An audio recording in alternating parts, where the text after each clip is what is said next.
watching the Indian Express analysis, which goes live every day at 4 p.m. and this is the channel StudyIQ IS English channel. Now today is 21st of May and we are going to discuss important news and articles that I've picked up from the Indian Express newspaper. We'll start our today's discussion by understanding the Gangetic river dolphin. And why Ganga's river dolphin is in news? Because recently a study was conducted which found out that because of the pollution levels of various chemicals in the river Ganga, it has led to threat to the population of Gangetic river dolphin. So in that regard, obviously this species becomes important from our exams perspective and particularly from the paper of GS paper 3, right? And particularly whenever a species is in news, we have a tendency to learn about these species in 3 different characteristics: habits, habitats, as well as the protection status, right? Sorry, this should be the protection status. In the second article, we'll be understanding the post of Field Marshal. Why? Because the Pakistani General Asim Munir has been appointed as a Field Marshal, and what the implications of such move would be on Pakistan, would be on India, we'll try to understand in our today's discussion. Now, these kind of developments that happen across the border particularly is of relation to India also. Therefore, the important point here is GS paper 2, that is the paper in which these kind of subjects are covered, right? Because you understand India and Pakistan, they do not have a good relationship, obviously, because these two countries do not see an eye to eye. So especially when a person of that personality, having the personality of Asim Munir, if that person is appointed as the Field Marshal, which is a higher post as compared to the General, how that person can influence the structure of Pakistani regime, right? So in that case, obviously it is of India's interest, so we are covering this particular news development. In the third article, we'll be covering about the E0 FIR that has been announced, particularly for the cyber security related cases. In that regard, we'll understand the concept of zero FIR first, and then we'll understand what are the benefits that the government is looking to provide by giving you the option to file an E0 FIR, right? So that is related to GS paper 3 perspective, because it deals with cyber security, and cyber security is an important part of GS paper 3. In the fourth article, we'll be covering about the core sector output in Indian economy, which witnessed a very less amount of growth in this particular month, and this was due to related factors. So in that regard, we'll understand what is core sector, what are the weightage of core sector in index of industrial production, who publishes it, automatically that becomes important from our exams perspective, right? In the fifth article, we'll be covering about a Shirui Lily festival which occurs in the state of Manipur, right? Now this Lily festival is actually happening after 2 years, because we understand Manipur is in a constant state of turmoil because of the disputes between Kuki sections of the society as well as the Methi sections of society. So in that regard, such a festival has a potential to unite the whole of Manipur society. So in that regard, we'll try to understand various aspects of the Shirui Lily festival. What is this Shirui Lily based on which the festival is based? All of this will cover, and this is relevant particularly from GS paper 1 perspective, because it is a part of culture of Manipur itself. And in the last article, we'll be covering about the Jal Jeevan mission, because even today on the front page of newspaper, there's a clipping having the express investigation which tells you about some kind of irregularities in the scheme of Jal Jeevan mission. So in that regard, obviously the scheme becomes important from our exams perspective, right? So these are the 6 articles that we are going to cover today. And the notes, if you want to download it, they obviously will be available on the YouTube channel, sorry, on the Telegram channel, that is ATS Live. So you have an option to go search for ATS Live and you'll find the channel, subscribe it if you still haven't, and download the notes, which I'll make them available after the session ends, okay? Augustine, good evening. Sarang, Bishwajit, Nabjyoti, Pavan, Baga, Kaizen, Priyalata, good evening everyone. Nabjyoti, sir, it is the first day of me attending the live section of newspaper analysis. Any tips for the beginner like me moving forward? See, right now, आवाज बहुत कम है. Okay, I'll change the sound settings. Give me a second. I hope अब सही आ रही होगी. Okay, now Nabjyoti, is this the first day of you attending the session? No need to worry. Just watch the video. And afterwards, I'll upload the notes on this particular channel, download that notes and consolidate it somewhere. You need not write everything from that notes in your own notes. Just remember or write anything that is you feel is important and you won't be able to remember in the long term. So I'll tell you each and every detail that you need to understand about a particular news article, okay? So I hope the sound issue has been resolved, and we'll start our today's discussion by this first article which appeared in the explain section of the Indian Express. And you can see from this article also, it says that chemicals in the river Ganga is a threat to India's endangered river dolphin population.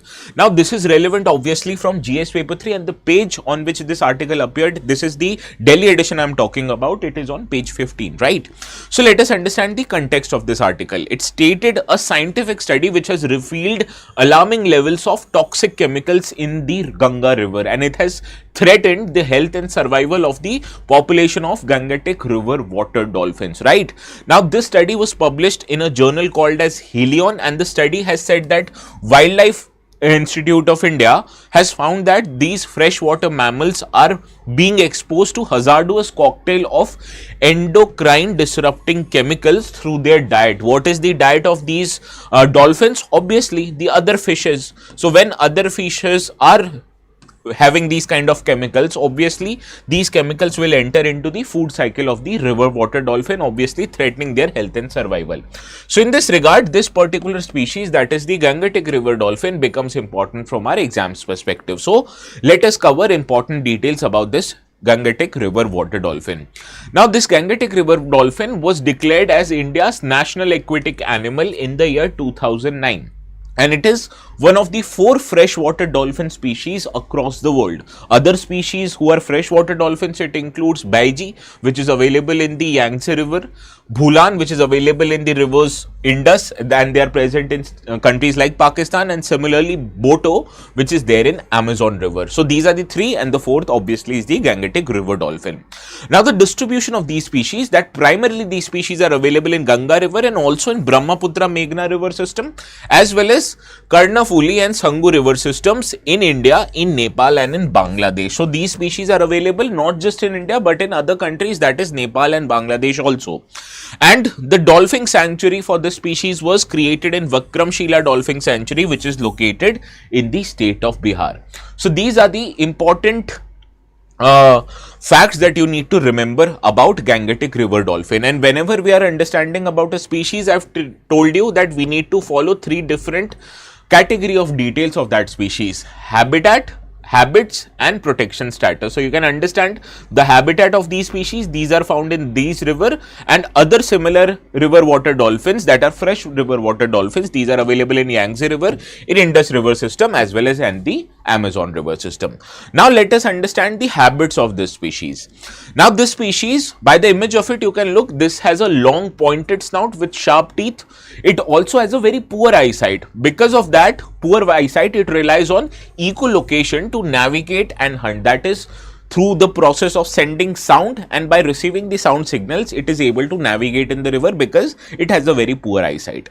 Similarly, as it is a freshwater species, obviously it can't live in saline water systems like sea, right? So it is a freshwater only species. And in terms of size, female river dolphins are larger in size than the male river dolphins, and they give birth to 1 calf every 2 to 3 years. So this is the behavioral pattern of female Gangetic river dolphin. Now what you need to understand, like other dolphins, these dolphins also, they can't breathe underwater. It is because of this particular fact they have to surface about every 30 to 120 seconds in order to breathe fresh air like a mammal, right? So that is why they do not have gills like other fishes, and therefore they can't breathe underwater and they have to surface every few seconds in order to breathe. And the river dolphin, they live in opaque turbid waters and they briefly appear on the surface, making any estimate of their population quite tricky. So the only part through which you can estimate their population is by witnessing them whenever they are coming over the surface in order to breathe. So this is the behavioral patterns of the Gangetic river dolphin that we understood. Now the third aspect I told you is the protection status. In terms of IUCN status, it is designated as an endangered species. Similarly, in the CITES, it is designated as Appendix 1 species, and in the Wildlife Protection Act, it has been given the highest protection status because it has been mentioned in Schedule 1, which means hunting and capturing of this species is prohibited by law. If you get indulged in such kind of activities, you will always be severely punished.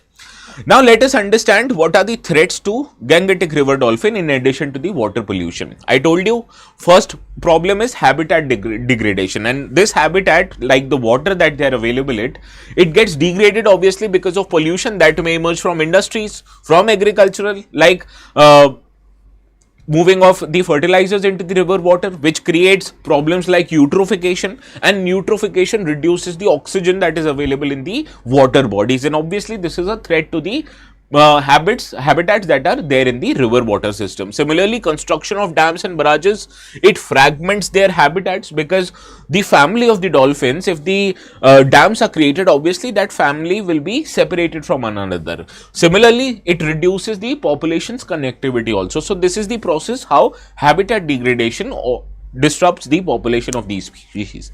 Similarly, there is another problem known as water abstraction, which means excessive withdrawal of water from rivers for agricultural and industrial purposes. It impacts overall the river flow, and obviously the species that inhabit the river obviously get disturbed.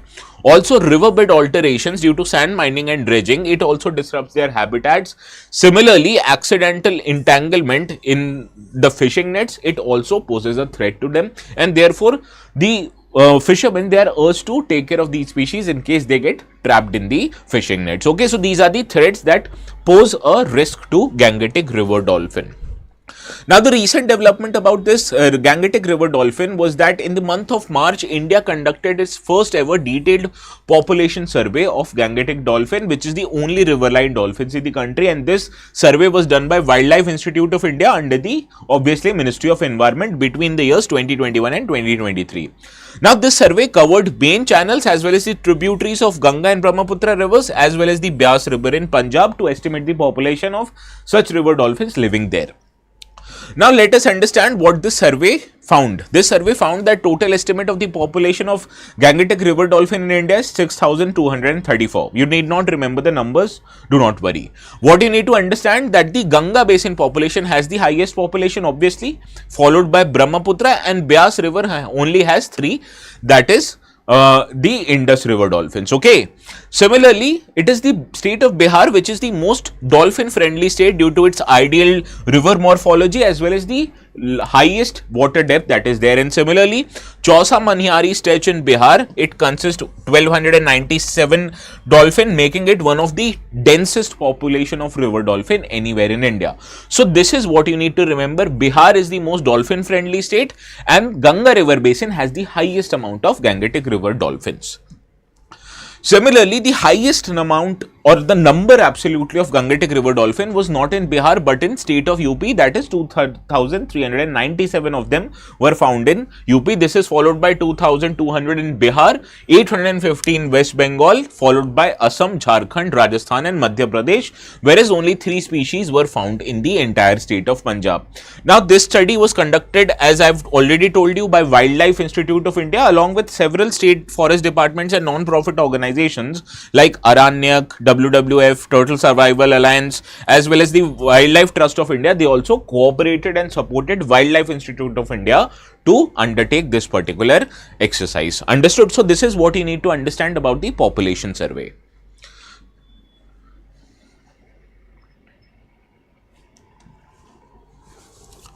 Well, they are the same species, need not worry.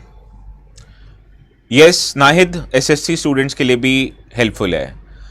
Telegram channel name, sir. Maria, I've told you the Telegram channel is called as ATS Live. Okay. Now, this is the practice question for you. This question appeared in 2024 exam. So, let me know the correct answer quickly.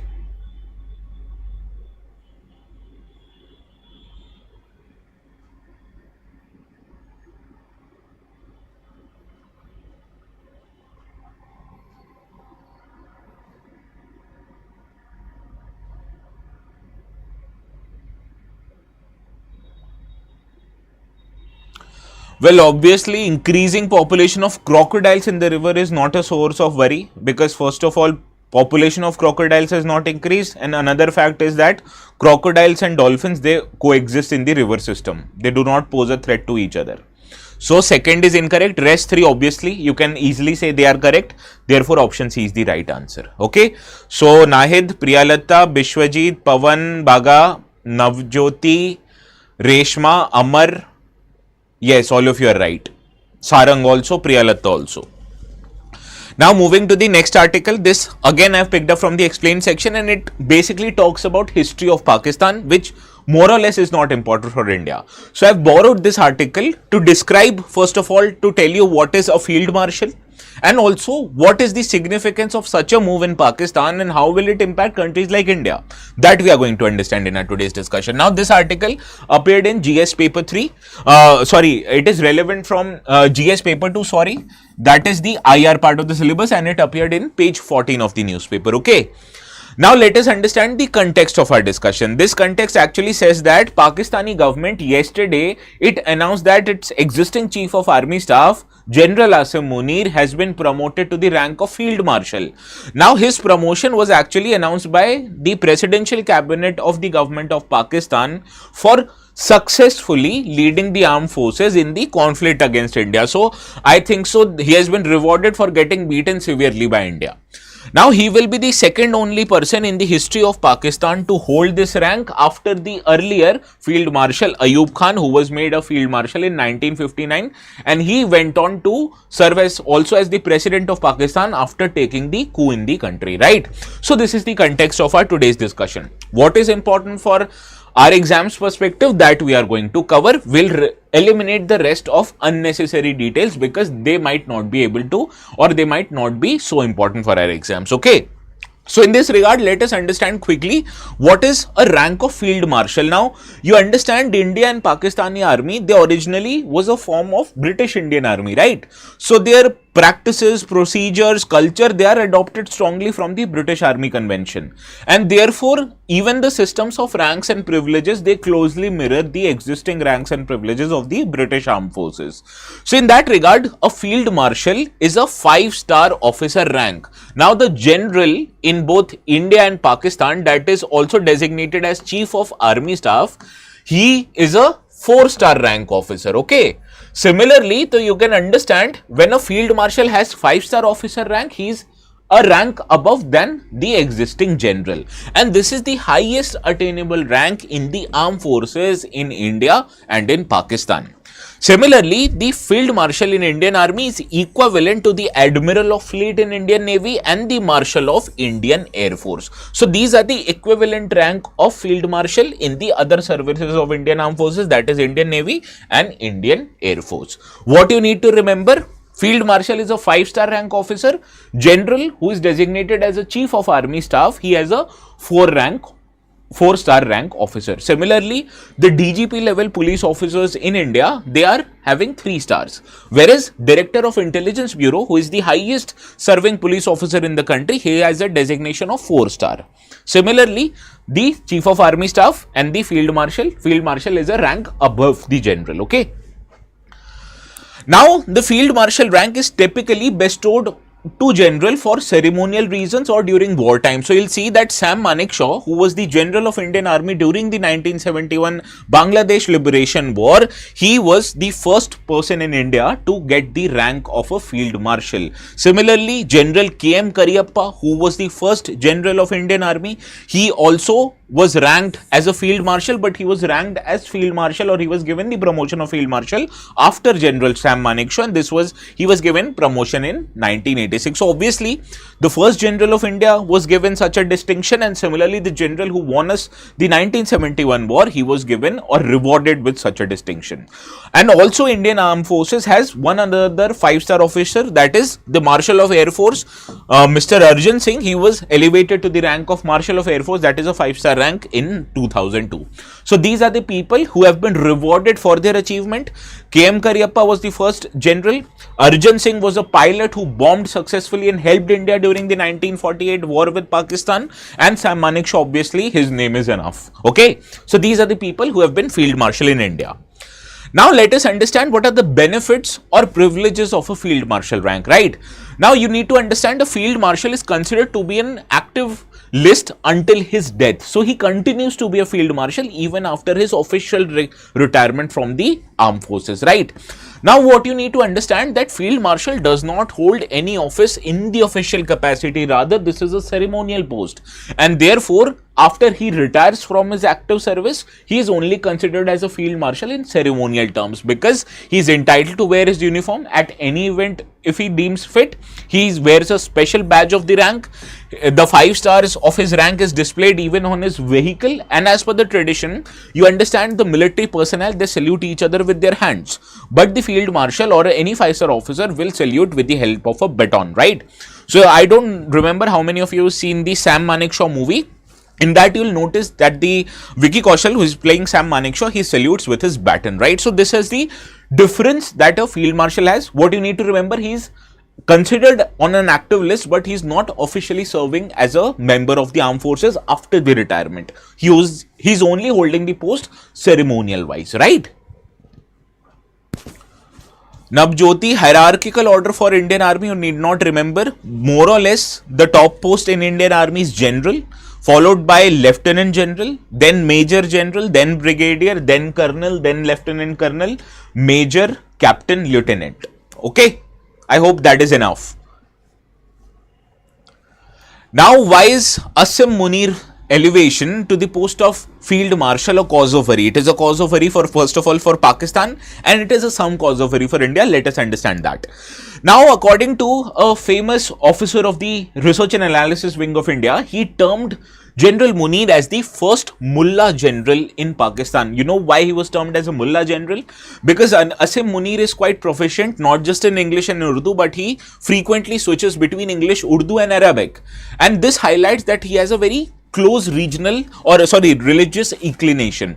Now, this characteristic of having a person with a religional inclination, you understand this is quite prominent in politicians, but you won't find many of the military officers having a religious inclination, and this makes General Munir a dangerous person, because he mostly mollycoddles to a section of society that has high radicalized views, and his move automatically would inhibit, or it would also mirror, the radicalization of the Pakistani society.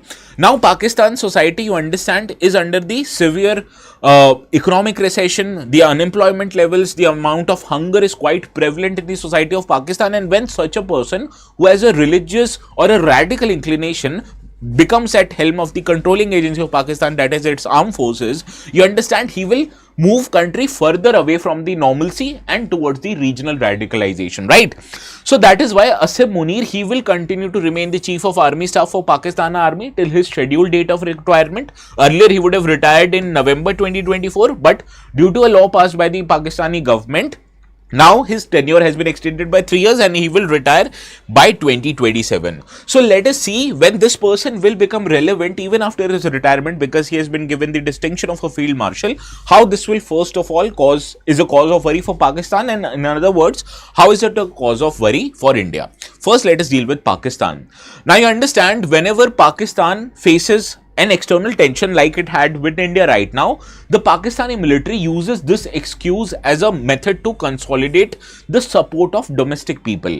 As you can understand, I have already told you the growth level of Pakistan is nowhere near to the growth levels of India. Similarly, the problems of unemployment, the problems of hunger has plagued the society of Pakistan. And in that case, obviously the people of Pakistan would be quite agitated. So there is no better way for a Pakistani army to shift the focus of people away from these issues to consolidate their support by highlighting the bigger enemy for them, that is the Indian people, right? So this is a sort of internal consolidation that has been happening by the Pakistani army, so that people do not focus on the key issues that are plaguing them, rather they focus on India. Similarly, Pakistan is also using propaganda by highlighting that this is a very historic moment for Pakistan and it is wanting to unify and make itself a powerful image, especially at the time when it has gotten a significant amount of beating from the Indian armed forces. Also, this in a way is a direct assertion of military dominance. You understand, Pakistan has a history of military coup where the armed forces has couped or removed the elected government. Now, Pakistan right now is trying to take loans from the foreign governments like or multilateral bodies like IMF, but those bodies won't give direct loans to the armed forces of Pakistan or a country which is ruled by the military. So therefore, it is propping up a moot government, saying that it is at the charge of affairs. Rather, originally, who is at the charge of affairs in Pakistan? It is the armed forces. So this is a direct assertion of military dominance, which reinforces the perception which has been held by countries like India that it is the Pakistani military, not the civilian government, who is the real center of power in Pakistan. And also it provides a way for hardened security posture, particularly by Pakistani army. See, for a lesser developed country like Pakistan, they have about 9 to 10% of their GDP spending done on military expenditure, whereas on the other hand, the economy is in not good condition. Similarly, the levels of agricultural productivity is quite bad. So it want that country to focus more on developmental issue and not to take security issues so seriously, right? But they are hardening their security posture, and this may embolden a more aggressive posture that Pakistan will have, the Pakistani armed forces will have on Kashmir, on cross-border skirmishes, or even on Afghanistan. So this is why it is a cause of propaganda for Pakistani army, where they are trying to divert the usual issues of non-development, of hunger, and trying to unify the country in the pretext of external enemy, that is for them is India, right? Now let us understand what are the implications of General Munir's elevation is on India, right? Now this actually shows that the Pakistani military is at the helm. Now India already factors this consideration into its strategic and diplomatic equation, which you have also noticed that India did not talk to the civilian government right now. Rather, it was the talks that happened between the armed forces which led to the ceasefire. But now this perception makes it more explicit, not just on India but on other countries of the world, that it is the Pakistani army that is at the helm. So in any future considerations, you'll see the governments, including India, they'll continue to deal with the armed forces of Pakistan. Similarly, it might lead to provocation from the side of Pakistan, and therefore India may need to prepare for increased provocation alongside the line of control. It might even witness more terrorist activities in states or union territory of Jammu and Kashmir and other Indian states, whereas an increased sharper rhetoric might come from Pakistan in the international forum, which portrays Pakistan as a victim, not the perpetrator of terrorism, right?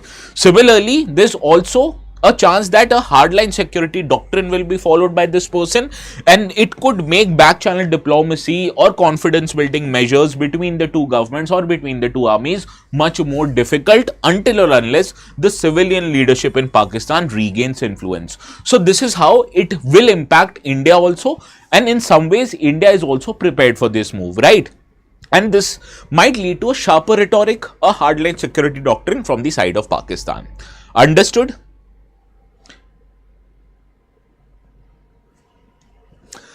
Now let's see whether we are able to solve this practice question or not.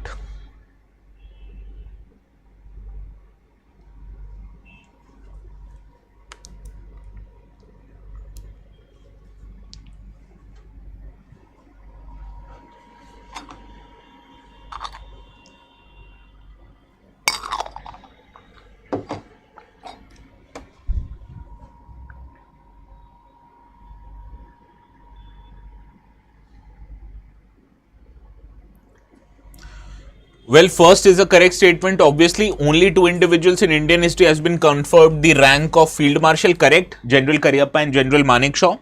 The third statement, the rank of Field Marshal is equivalent to the Chief of Defence Staff in terms of authorities and responsibilities. This is incorrect. Chief of Defence Staff also acts as a Secretary of Department of Military Affairs. So he has military role, he has administrative role. But when it comes to Field Marshal, he generally has a ceremonial role, not a active military or administrative role. So in that regard, both of these posts are very different, making third statement incorrect. First and second were right, therefore option is the right answer. Yes, Sarang, Pavan, Amar, you are incorrect. एक बार देख लेना. Nahid correct. Navjoti incorrect. Office data again incorrect. Tara, please, this third statement is incorrect as I have told you right now. Okay. Now moving to the next article, this I have picked up from yesterday's newspaper because we did not have time yesterday to cover this article. Now this article talks about Mr. Amit Shah, who is India's Home Minister, saying that new E0 FIR platform is available for swift probe into the instances of cyber fraud. Now you understand, cyber fraud is an issue which is plaguing the Indian society, and particularly people who do not have so inclination towards using the digital means, like poor people or like senior citizens. They are facing the problems of cyber fraud. So to deal with cyber fraud effectively, government has come up with a solution. What is this solution? Let us find out. Now, India's Home Minister, he said that they have introduced a new E0 FIR facility that will automatically convert cyber financial crime complaints where the cheating value is above 10 lakh rupees, and it will be automatically converted into an FIR. Now, to be converted into an FIR, it needs to be registered on either on 1930 helpline number or with the National Cybercrime Reporting Portal. Now, Amit Shah, he also said that India Cybercrime Coordination Center, I4C, which comes under the Ministry of Home Affairs, it has introduced the new E0 FIR facility in an initiative to nab any criminal with an unprecedented speed. So, in this regard, first, we'll understand the concept of what is a zero FIR. Suppose, I don't know how many of you had the opportunity to file an FIR. So, whenever you go to a police station to report a crime, the first thing the police will ask you where this crime happened. Because of that, he wants to know the jurisdiction of the crime, and he will register the FIR only in the case it happened in the area where that particular police station has the jurisdiction. Now, zero FIR is something different. It refers to an FIR that is registered with the police irrespective of the area where the offence has been committed.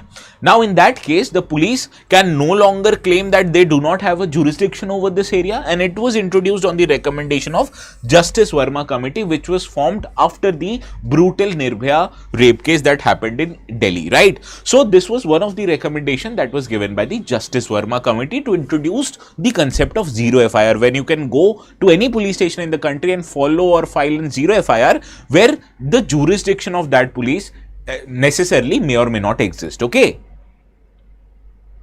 So, you can file FIR at any location because of this zero FIR facility. Otherwise, earlier, you only had to file an FIR in the police station where the crime actually happened. So, suppose if you are living in Delhi, you can file a zero FIR even for a crime that happened in Bangalore. But earlier, you had to go to Bangalore for that crime to register an FIR with the Bangalore police in that particular police thana only, right?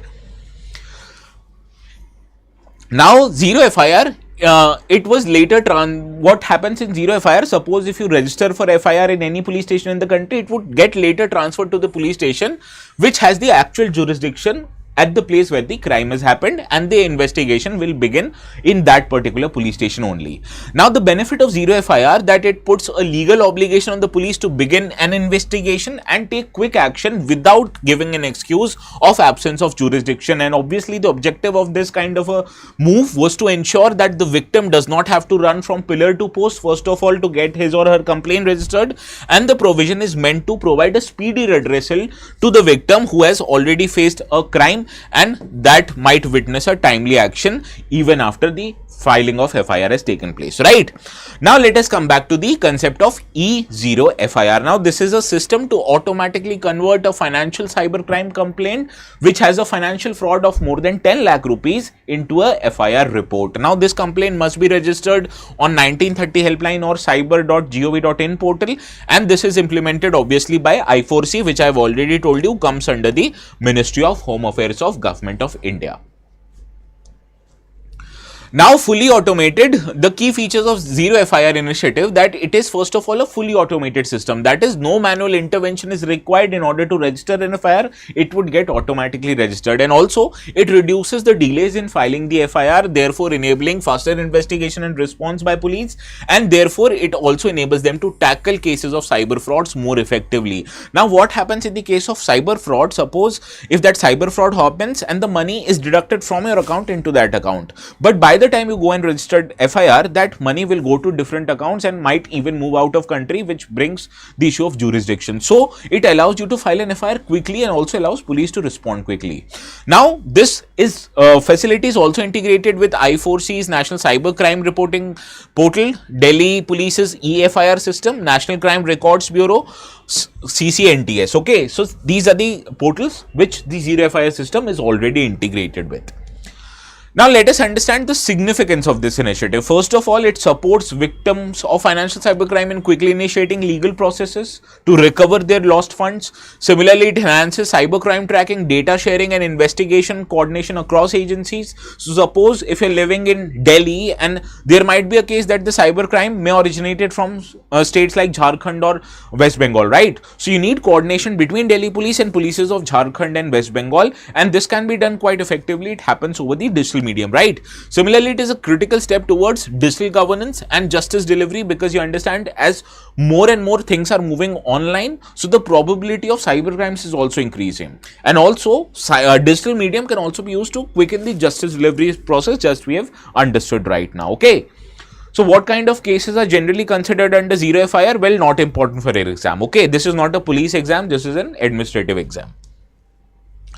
Now there is a point where you need to understand, beyond this the exam will not ask. So we are not moving beyond a point. Otherwise, if this would have been a police hiring exam, we would have covered the entire concept of zero FIR.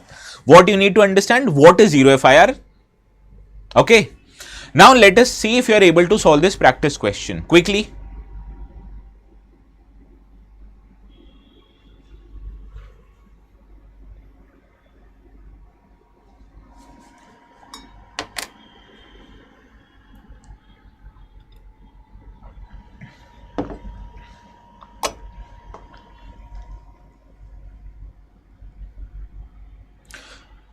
Yes, Baga, Reshma, Sarang, Priyalata, Nahid, you are correct. Second is not a right answer because it is not explicitly defined in the IPC. Rather, it is a arrangement which has been enabled without any legal backing. Okay, so yes, option C is the right answer.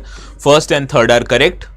Obviously, the straightforward one. Once a zero FIR is registered, it must be transferred to the police station having the jurisdiction over the case. Yes, Pawan, you're also correct.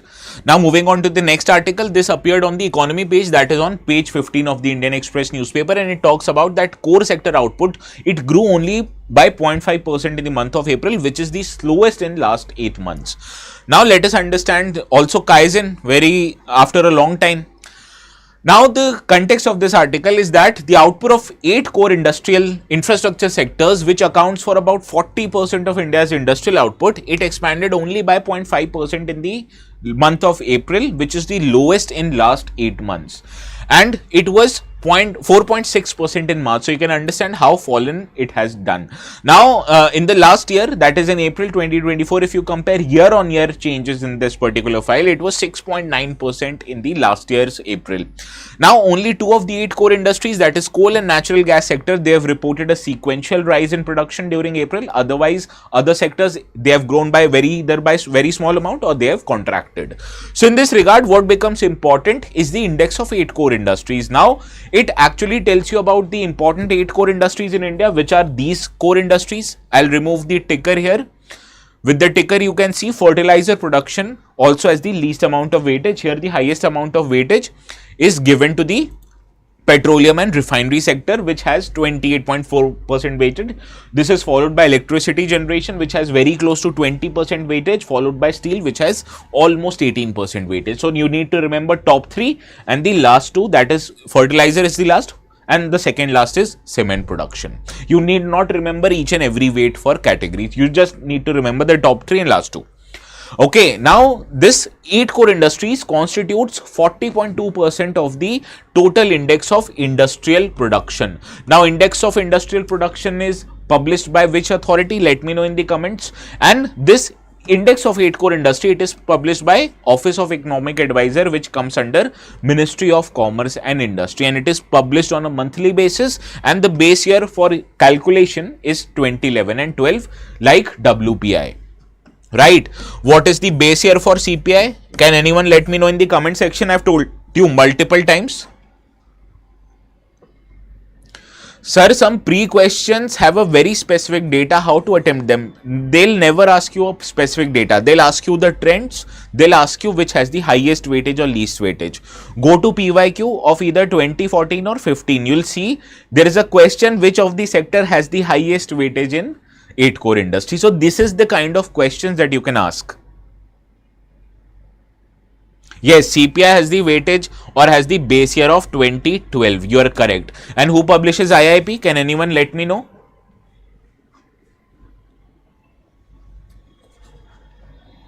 Yes, MOSPI, National Statistical Office, which comes under MOSPI. Yes, correct, Reshma. So, if you'll remember about these index core industries and also remember these important sectors, which sector has the highest weight? Petroleum and refinery production, followed by electricity, followed by steel production. Okay. Now, let's see if you are able to solve this particular question.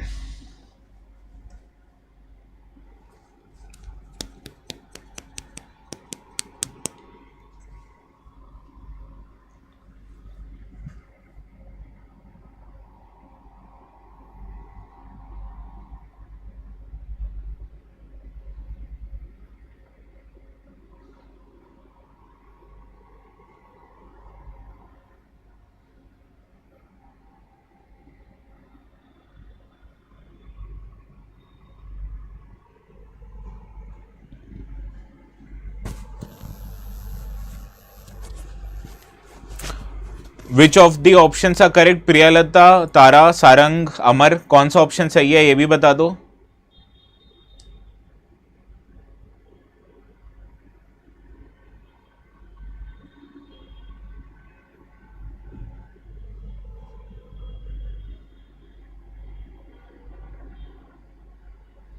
No, this is incorrect. It is not prepared by Central Statistical Office.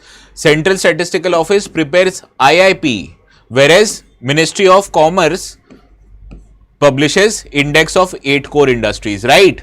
So, second statement incorrect. First obviously is incorrect. It weighs about 40.27% of IIP. Third also incorrect. It is not electricity, rather petroleum and refinery sector which has the highest weightage. So, none of these statements are correct. Option D is the right answer. Now, index of 8 core industries, other important indexes, how they are different, how they are same, all of this we cover in great detail in our foundation classes, which is available right now for May evening batch. Now, the batch has already started. You can still take admissions in this batch and try not to waste your time. How to take admissions? Let me tell you the way. Now, go to our website, right? After you create an account here by simply logging in with your mobile number, what you need to do is click on Explore Courses. Once you click on Explore Courses, this upper wala tile will actually tell you which kind of a language you want your instruction to be in. Suppose if you are not comfortable in Hindi, you can take English exclusive batches by clicking this UPSC IS English option, right? On the left hand tile, now we are also taking admissions for May morning batch. How you can take admissions to this? This May morning batch will start from 28th of May.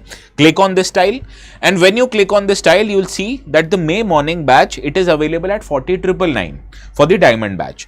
How you can take the admissions? By applying a discount code which will get you a discounted rate even from this amount. Let me tell you. Click on buy now here. When you click on buy now, on this right you will have an option to add promo code. Click on this, and on the left you need to enter the code, that is ATS Live, which is the same name as the Telegram channel. Okay, click on ATS Live here and click on apply. When you click on apply, see the discount for 7,000 rupees is applicable, and the course fees for diamond batch is 33,999. Similarly for platinum it's 29,999. For gold it's 19,999. My recommendation to you is take diamond batch. Because why? Because first of all, apply the code, do not forget that. And to take diamond batch, why am I saying this to you? Because diamond batch has all the benefits or all the features that are available on StudyIQ platform. Gold and platinum has few, not all features. Diamond has all. Okay, so that is why I am telling you to take the diamond batch. Now let us move to the next article. This also is from the explain section, and it talks about intense Manipur, a calm festival of flower will begin. So we'll talk about this festival flower, and it is relevant obviously from art and culture perspective, that is on GS paper 1 syllabus.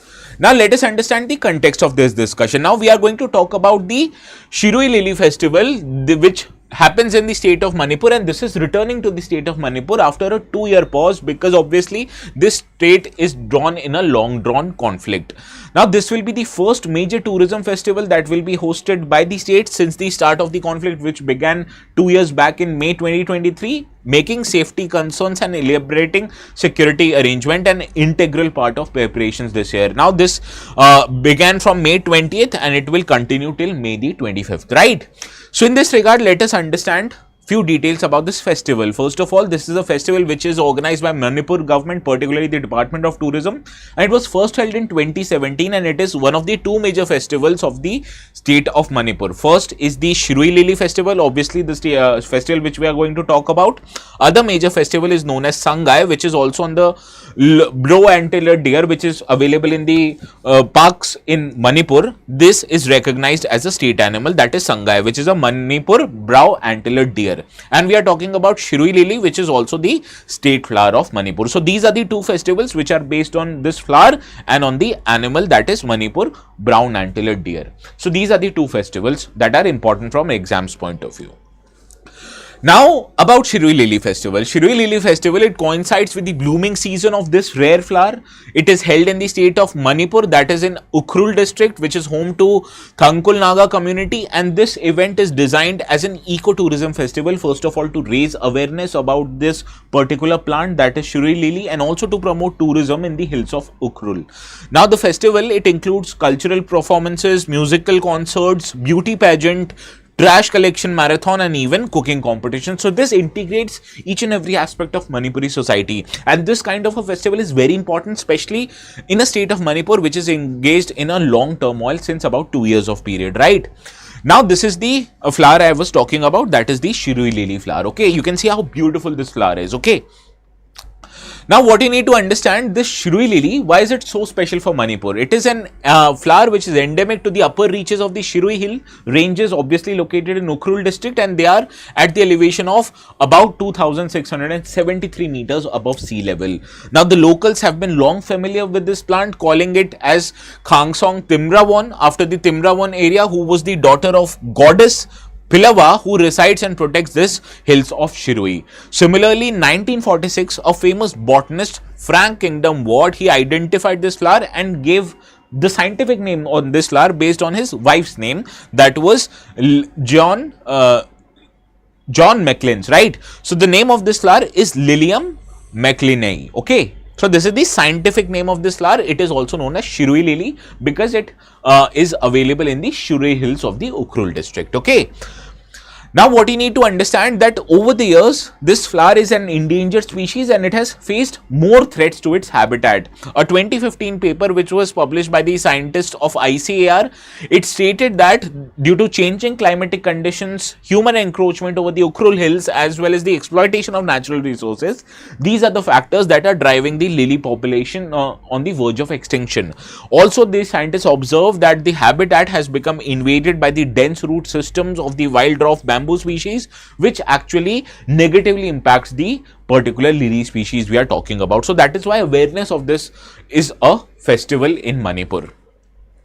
Now the attempts of conservation for this particular species have also been made, particularly by a team led by Dr. Manas Sahu, who in 2015 transplanted about 375 of these plantlets in vitro generated platelets. What were the in vitro generated? These were grown in lab and they were transplanted into the regions of Shirui hills, right? Now this was an effort from lab to land genetic micropropagation and genetic conservation of the plant. So when you have the ability to grow these species in lab, automatically you can preserve the population of the Shirui lily. And also Dr. Sahu later said that the plantlets had grown and bloomed and the protocol was found to be valid. So it is says a good news so that we can protect the particular species. Now let us see why this is important, particularly from the perspective of state of Manipur. Now this festival is being held just a couple of weeks after the conflict crossed the 2-year mark, and also it is being held 3 months after the president's rule that was imposed in the state, and therefore the coordinating meetings for organizing this festival was led by the governor, who is in charge of the administration of the state of Manipur right now, Mr. Ajay Bhalla. Similarly, the state has not seen any active violence between the Methi and Kukizo communities since the last scale of violence that happened in the month of November last year, and this festival is being held on neutral Naga territory. But even because of that, the concerns regarding the health and safety of the people involved will be quite prominent. Now in this regard, people who are traveling from the state capital of Imphal, which is a Methi dominated region where the bulk of festival participants come from, that is they come from Imphal, they have been from the past 2 years not able to pass through the cookies or settlements, but if they have to travel to this particular festival, they need to pass through at least 3 of the cookies or settlements. And why this is a cause of worry? Because neither the warring community have been able to safely move in the areas which are dominated by the other communities since the start of this violence. Now this will be the first major movement of people from one community who will be traveling through the other communities dominated region, and that is why the administration is making special arrangements. Now what the Manipur police has said, that despite strange instances of threat that were issued to Metis not to travel through Kuki-Zo community region, but the Manipur police has repeatedly assured the participants that they will ensure their safe transit with significant security deployment. So let's hope this festival goes on without any issues of violence and also leads to the existing of peace and harmony in the state of Manipur. Right now, let's see, or let's move to the last article of the day. This article talks about Jal Jeevan mission. Well, right now there is almost 550 and I will take at least 15 minutes to cover this article. I have another way for you. Go to the YouTube video section. There I have uploaded a separate video for the Jal Jeevan mission. Go and watch that video. This essentially provides you the same content. I'll just tell you the context of our today's discussion.